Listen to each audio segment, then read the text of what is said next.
Hello दोस्तों, नमस्कार, जय हिंद, जय भारत। कैसे हैं आप सभी। तो आज हम बात करेंगे वैदिक काल के बारे में। और ये क्वेश्चन जो है बार बार HP टेट संस्कृत और नेट JRF सेट, इनमें बहुत बार ये क्वेश्चन, कमीशन में भी ये क्वेश्चन वैदिक काल से संबंधित बहुत बार पूछा गया है। ये UPSC में भी ये प्रश्न जो है बार बार आते हैं। तो आज हम वैदिक काल के ही ऊपर चर्चा करेंगे एक बार फिर से। तो मैक्स मूलर जो है वो वैदिक काल 1200 ईस्वी पूर्व मानते हैं। ये प्रश्न भी बहुत बार आया है कि मैक्स मूलर के अनुसार वैदिक काल कितना है। तो मैक्स मूलर जो है वो 1200 ईस्वी पूर्व मानते हैं। ये आपको क्रम से याद रखना है, क्रम से पूरा का पूरा याद रखना है। जैसे मैक्स मूलर जो है 1200 ईस्वी पूर्व मानते हैं। जैकोबी जो है वो 4500 ईस्वी पूर्व वैदिक रचना काल मानते हैं। तिलक जो है वो 4000 से 6000 ईस्वी पूर्व मानते हैं। और वो किसके अनुसार मानते हैं, तो ये ज्योतिष के अनुसार मानते हैं। ये प्रश्न भी इस बार नेट में आया था कि तिलक जो है वो वैदिक रचना काल किसके अनुसार मानते हैं, तो ज्योतिष के अनुसार मानते हैं, सृष्टि के अनुसार मानते हैं कि किस तरीके से मानते हैं। तो ये जो है वो ज्योतिष के अनुसार वैदिक रचना काल मानते हैं। अब बात आती है विंटरनेटर्स की। तो विंटरनेटर्स जो है वो 2000 से 2500 ईस्वी पूर्व वैदिक रचना काल मानते हैं। दयानंद सरस्वती जो है वो सृष्टि का आरंभ काल, जो है सृष्टि के रचना काल को जो है वो वैदिक काल मानते हैं। सृष्टि रचना के समय को जो है वैदिक काल मानते हैं। अब बात आती है पंडित दीनानाथ शास्त्री जी की। तो ये 3 लाख वर्ष पूर्व जो है वैदिक रचना काल मानते हैं। अब बात आती है तो अविनाश चंद्र दास की। तो अविनाश चंद्र जी जो हैं वो 25,000 ईस्वी पूर्व वैदिक रचना काल मानते हैं। तो ये था हमारा जो वैदिक काल। ये आपको क्रम से याद रखना है। मैक्स मूलर 1200 ईस्वी पूर्व, जैकोबी 4500 ईस्वी पूर्व, तिलक जो है 4000 से 6000 ईस्वी पूर्व, वो भी ज्योतिष के अनुसार। ये आपको खास बात ध्यान रखनी है कि ज्योतिष के अनुसार। विंटरनेटर्स 2000 से 2500 ईस्वी पूर्व। दयानंद सरस्वती जो है वो सृष्टि का आरंभ काल मानते हैं।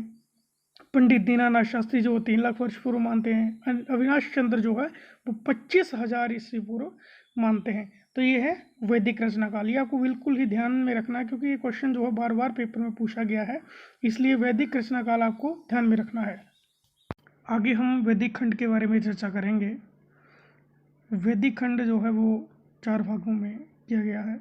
वेद का वेद, विद सत्तायाम, विद विचारणे, विद ज्ञाने, विद्रिल लाभे, विद ज्ञान प्रत्ययन ज्ञान अर्थ में। अब हम बात करेंगे आगे। इष्ट प्राप्ति अनिष्ट परिहार्य लौकिक उपायम यो ग्रंथो वेद्यति सह वेद। वेद को अपौरुषीय भी कहा जाता है, इसे अपौरुषीय भी कहा जाता है। इष्ट प्राप्ति, जो इष्ट की प्राप्ति कराए, इष्ट प्राप्ति।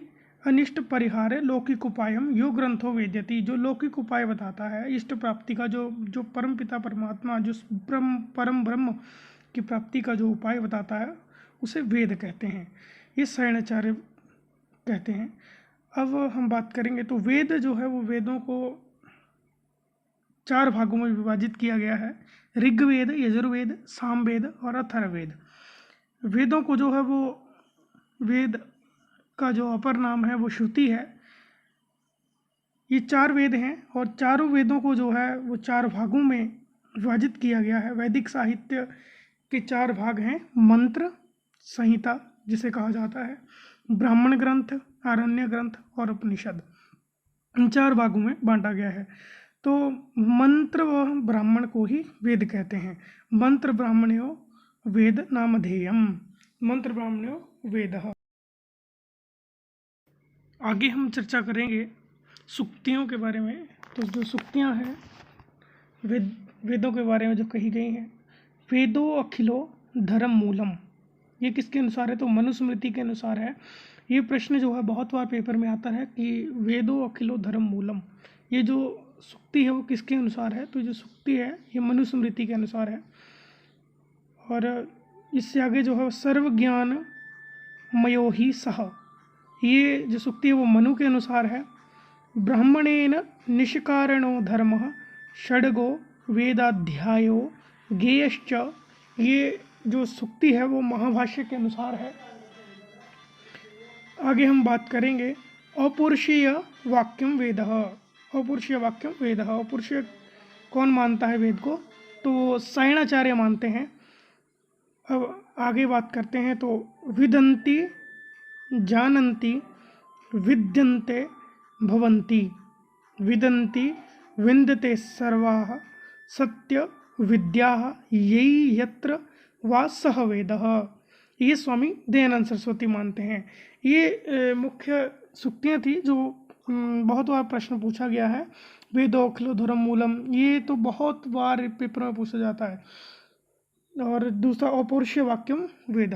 तो थैंक यू दोस्तों, आज का जो वीडियो है वो यहीं हम समाप्त करते हैं।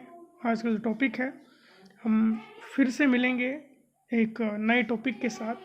थैंक यू, और लाइक शेयर कमेंट और सब्सक्राइब करना ना भूलें। Thank you.